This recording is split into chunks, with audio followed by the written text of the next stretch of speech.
So it was really lovely to see the grade sixes under your leadership, Sabi, running around to the different grades in the primary school from grade 1 to grade 5, each group having their own class to go and teach around helpful and hurtful behaviour using the 4 Ps. So I'm aware that it's a long time since they've done it, and so it was quite a challenge for them, because normally grade 6s would have experienced it in grade 5, they would have experienced it in grade 4, they would have experienced it in grade 3, and so when it was their turn to do it, they would know exactly what was coming. So you had the challenge of introducing this to them, also not knowing it because you knew. So tell us a little bit about how it went. It was fun. It was an exciting time and a little bit stressful because you have to think on your toes when they ask you questions. But some of them remembered from many years back. I don't know whether it was in grade 2 or 3 that they last experienced it, but they remembered some of the activities from there, and they were brave enough to say, we're going to do what we saw being done then. And I loved the fact that they all came up with different ways of going about it. For me, it was teaching me also a new way of conflict resolution or stopping unhelpful behavior. And I quite enjoyed the experience.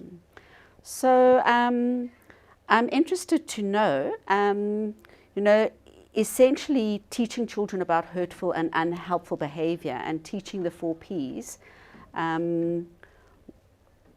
is an alternative way to deal with bullying. How do you feel it compares with going in and having an anti-bully lesson? Well, anti-bully focuses on the wrong aspect of it, because the bully becomes the focus and you don't then find a way of getting help for the ones that are being bullied.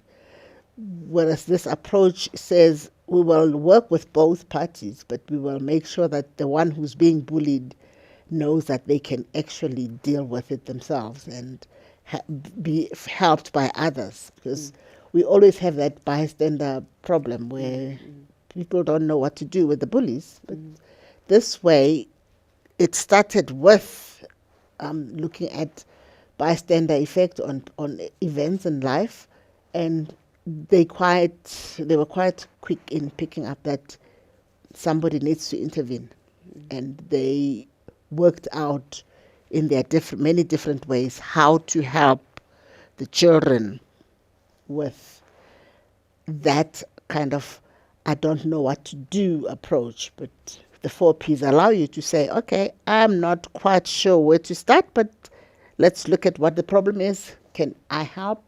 If I can't help, what else can I do? So it was useful for that. Fantastic. Moving away the focus. Yes. And you got a response from the teachers who were observing the lessons that the grade 6s were giving. What sort of responses did you get from them? On the whole, the responses were very positive.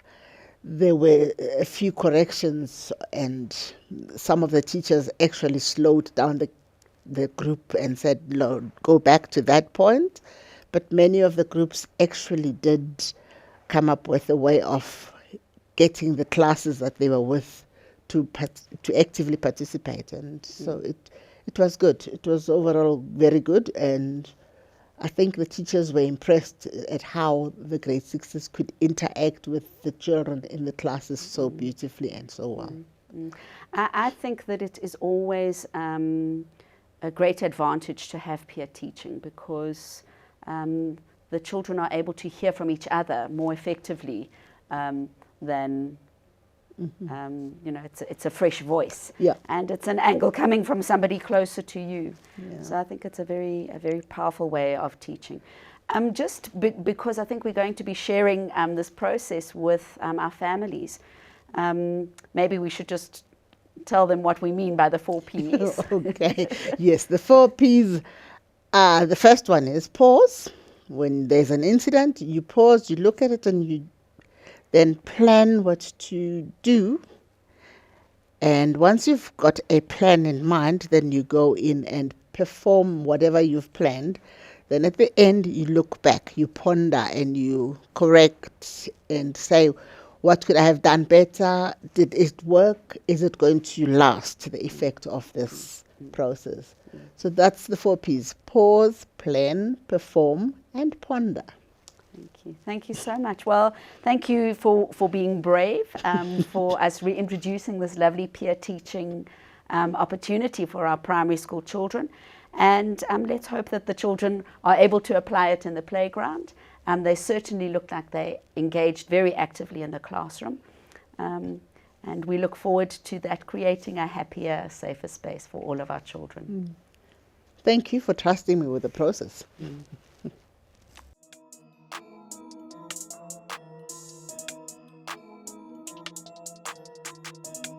I think it was very nice. We got to teach the younger children about how to stop fights using the 4 Ps, so it was a very nice experience.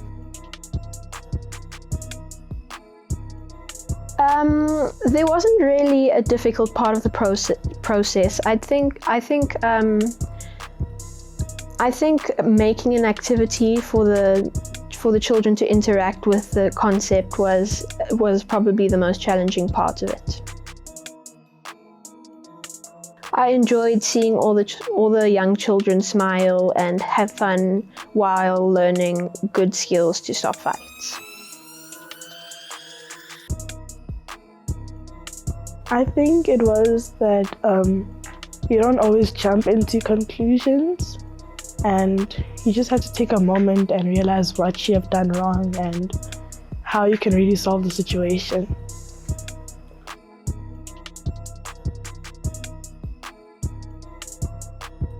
Yes, I do, because it changed a lot of people's, how do I say it, how they really thought of things, basically. I enjoyed giving them the activities and seeing them cooperate with each other. I learned that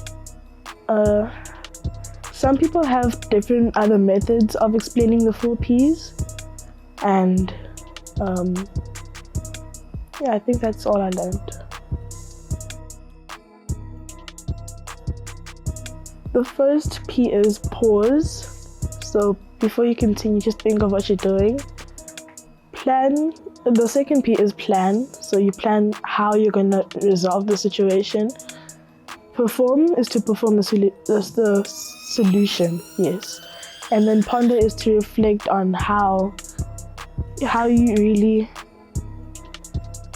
handled the situation. So you think of whether you could have done anything better or not.